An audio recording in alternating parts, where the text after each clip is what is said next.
Nah, katanya Ghazali, kita harus sadar bahwa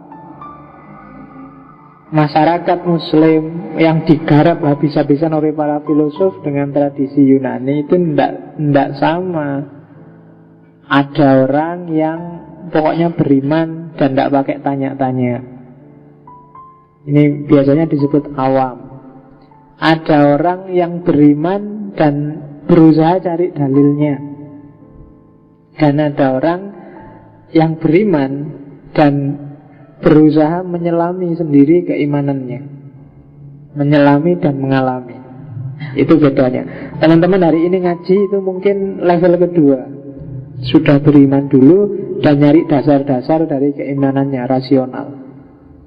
Mungkin lewat ngaji filsafat, mungkin lewat ngaji hadis, mungkin lewat ngaji. Itu kan ngaji itu kan indikasinya kamu cari dasar rasional, nggak cuma iman terus manut. Tapi ada yang lebih dahsyat dari itu, yaitu level ketiga. Jadi kamu mengalami langsung, kayak penjelajahannya Ghazali tadi.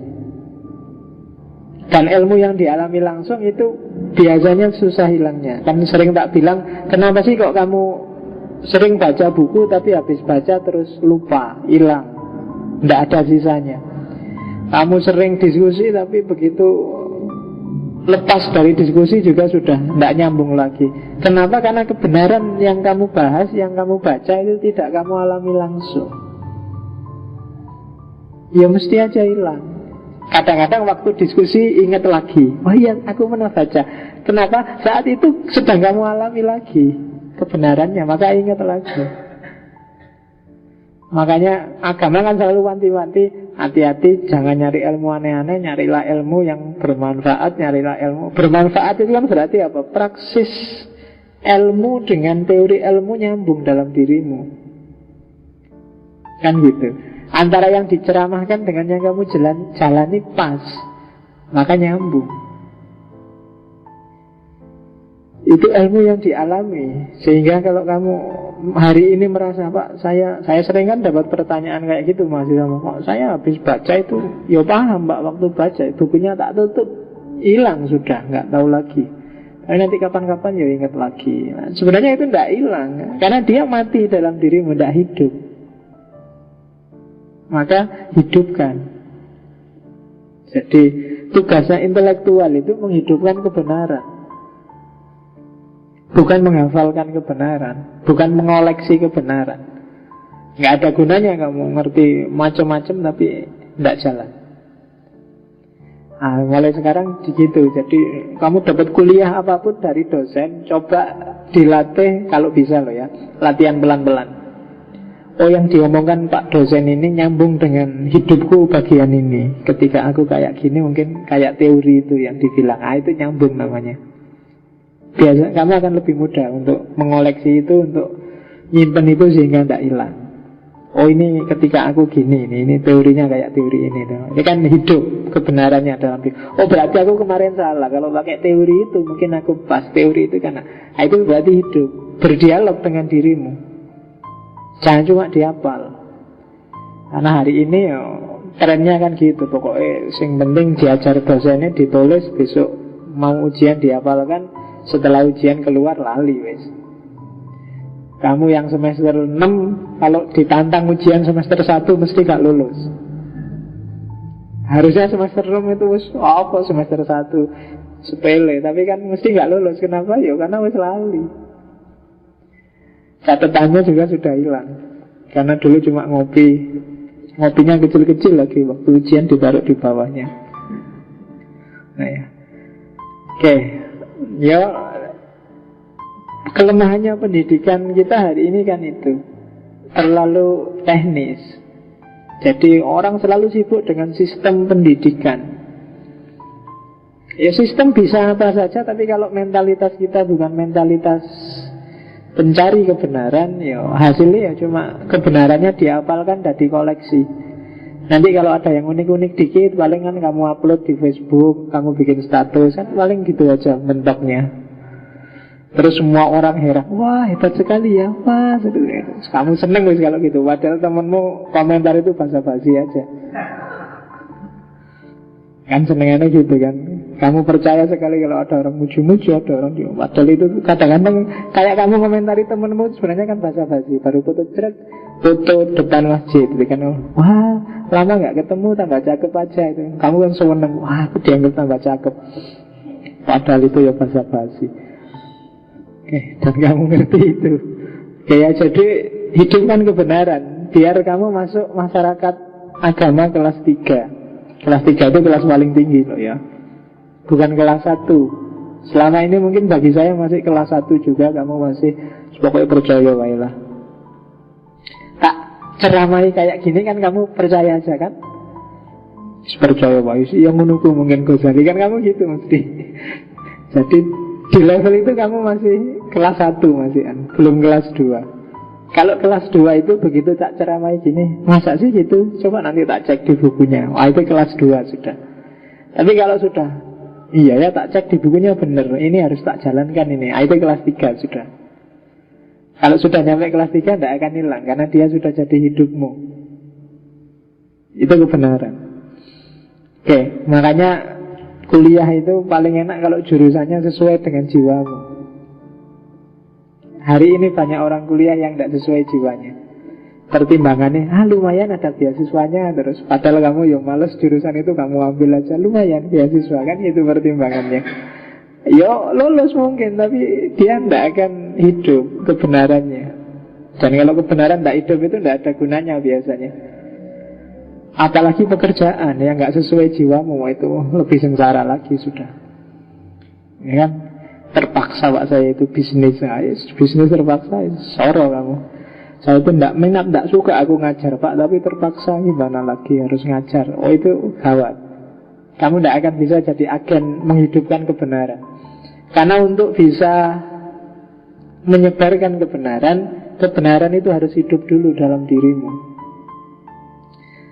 Gak ada gunanya kamu ngasih tahu, nasihatin orang macam-macam, kamu sendiri gak kayak gitu, gak nyambung sama jiwamu. Tuh nasihatnya Ghazali banyak yang kayak gitu. Oke, nah ini yang khas dari Ghazali. Ini tak ambil dari Iljamul Awam an Ilmil Kalam. Katanya Ghazali, sering-sering kamu ngaca diri, sering-sering introspeksi. Kalau ketemunya dirimu itu awam, lakukan 5 hal itu. 1, 2, 3, 4, 5. Awam itu berarti bukan bidangku, bukan wilayahku, bukan, nah itu berarti kamu awam. Kamu mungkin ahli di teknik tapi awam di kedokteran. Ahli itu kan awam namanya. Kalau contohnya Ghazali ini, itu sebenarnya ilmu kalam. Jadi tidak harus semua orang ngerti filsafat, tidak harus semua orang ngerti ilmu kalam, tidak harus semua orang ngerti kedokteran, tidak harus semua orang ahli matematika. Jadi dibandingkan gimana caranya jadi profesional, kalau Ghazali malah ngajar gimana caranya jadi awam. Oh, itu kan antitesisnya Barat. Barat itu selama ini mendengung-dengungkan kamu harus profesional. Tapi kalau Ghazali, ayo jadi orang awam yang baik. Oh itu nggak sembarangan. Jadi awam pun harus belajar. Kenapa banyak chaos hari ini? Karena orang awamnya nggak sadar kalau dia awam. Setiap orang komentar tentang politik kah, tentang kesehatan kah, tentang kamu, ngomong aja semuanya. Nggak ngerti batasmu. Itu malah bikin chaos. Kalau Ghazali teorinya kebalikannya. Ayo sadar kapan kita jadi awam. Ya meskipun kalau kamu merasa dirimu, saya nggak awam pak karena saya sarjana. Oh iya berarti hidupkan itu. Tapi bagi yang awam, nah itu 5. Yang pertama taktis. Kalau agama taktis itu menyucikan diri, pasrahkan semua pada Allah. Kalau yang non agama berarti ya sucikan diri, pasrahkan pada ahlinya. Ahlinya yang lebih tahu. Nah, jadi kita nggak usah cawe-cawe. Hari ini kan kamu Jokowi kamu komentari, Prabowo kamu komentari, kasus JIS kamu komentari, apa wae kamu komentari, semua hal kamu komentari. Ini yang bikin kacau, bikin rusak. Jadi orang dianggap ngerti segalanya. Saya pernah kejebak sekali di wawancara TV. Metro TV nyari yang ngerti filsafat. Terus ada yang rekomendasi aku diwawancara tak. Aku, ini wawancara apa tak mas? Anu pak, pokoknya kita cari yang ngerti filsafat. Tak pikir wawancara filsafat. Begitu ngomong wawancara, gimana pendapatnya Pak Faiz tentang Nyai Roro Kidul? Aduh, cari filsafat, ujung-ujung takut Nyai Roro Kidul. Live, berarti aku iki piye tak jawab piye, enggak tak jawab piye. Aku ngarang ya iso wae, cuma kan bukan bidangku. Akhirnya terpaksa aku ngomong tentang mitologisasi, demitologi dan seterusnya. Enggak ono Nyai Roro Kidul pokoknya mentalitas orang yang memitoskan sesuatu. Contoh yang dimitoskan Nyai Roro Kidul. Daripada aku enggak ngerti terus ngarang-ngarang Nyai Roro Kidul adalah ciloko. Karena memang bukan ahlinya. Nah kalau mitologi, mitologisasi, demitologi aku ngerti. Jadi aku ngomongnya ke situ. Biar yang lain yang jawab Nyai Roro Kidul. Pertanyaan selanjutnya lebih dahsyat. Gimana menurut Pak Faiz tentang Syekh Siti Jenar? Aduh, habis Nyai Roro Kidul, sekarang ketemu Syekh Siti Jenar. Judek nah aku, bukan bidangku. Mbok tadi nyari ahli kejawen apa sopo lah gitu, Pak Herman Sindung apa sopo lah ya. Saya Siti Jenar tanya aku. Tanya Plato, Aristoteles, takono Sartre tak jawab. Saya Siti Jenar, ya aku ngerti, cuma aku ngomong lah ketawa semua orang. Kamu harus ngerti batas. Hari ini kan orang itu kadang-kadang yang penting terkenal opo wae ya wis. Dikon diskusi opo wae ya wis bisa nang. Enggak. Harus taktis. Yang kedua, al-iman wa tasdik. Percaya dan membenarkan. Tidak usah cerewet kalau memang bukan bidangnya. Kalau kamu urusan kesehatan lebih ngerti dokter. Maka kalau kamu berobat ya harus iman wa tasdik. Kalau dokternya bilang gitu ya gitu, nggak usah diajak diskusi. Ya, sebentar dokter, saya nggak ngerti dalilnya ini kok bisa sampean bilang enggak. Kamu bukan ahlinya kok ngajak debat. Urusan teknik juga begitu. Urusan listrik ya serahkan ahli listrik. Terhadap ahli listrik kita iman wa tasdik. Terus yang ketiga, al-i'tiraf bil ajzi, mengakui kelemahan diri. Oh iya ya, aku itu tidak paham ya kalau bidang itu, aku itu tidak ngerti kalau wilayah itu namanya al-i'tiraf bil ajzi, mengakui kelemahan. Jangan sok, jangan kemenyek kalau bahasa Jawa Timurnya. Nggak ngerti ya diakui aja nggak ngerti. Itu al-i'tiraf bil ajzi. Akuilah bahwa di bidang itu kamu nggak ngerti, kamu lemah. Kadang-kadang kan ada orang nggak ngerti aja bisa sombong. Aku kalau belajar itu 2 minggu tak kuasai langsung. Oh, ya berarti 2 minggu lagi sekarang ya nggak ngerti apa-apa masih kan. Gitu aja yang nggak ngerti aja bisa sombong kan. Nggak, harus al-i'tiraf bil ajzi. Akuilah kelemahanmu. Dan yang keempat, as-sukut anis soal. Jangan cerewet.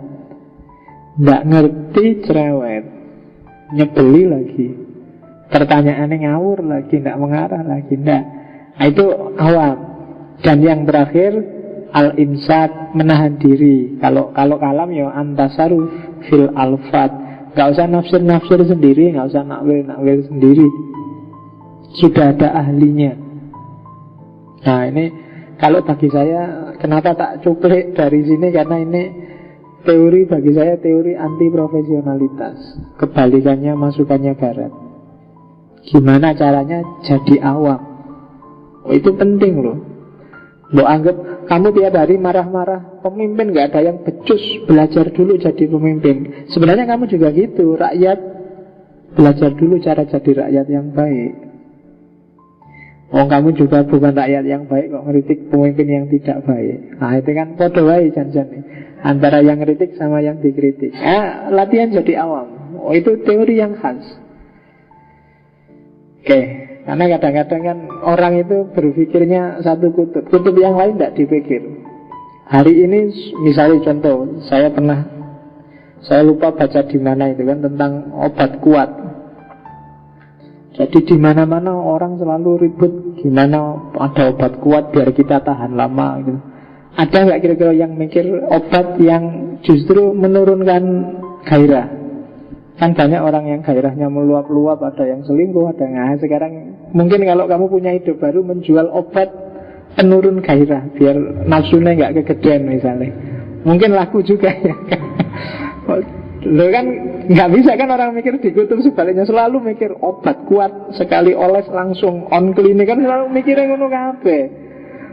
Lah itu kan bagi orang yang sedang lemah lah, kayak gini anak-anak muda nafsunya dur, nggak ada sasarannya kan, kok ditawari obat kuat, ya harusnya obat yang agak melemeskan sementara lah untuk biar nggak ganas-ganas banget. Nah itu mungkin coba aja. Gimana caranya? Kalau agama kan rumusnya cuma puasa. Allah Pak sudah nafsu disuruh lapar lagi, malah sengsara. Wah mungkin kamu herbal untuk menurunkan hasrat. Wah itu kalau ada kayak gitu bagus. Itu namanya mikir kebalikannya. Kayak Ghazali ya mikir wali aneh. Kabeh kok mikir profesionalitas. Lah gimana? Nggak banyak orang pinter untuk jadi awam. Nah, maka terus dia nulis Iljamul Awam, gimana caranya mengendalikan orang awam.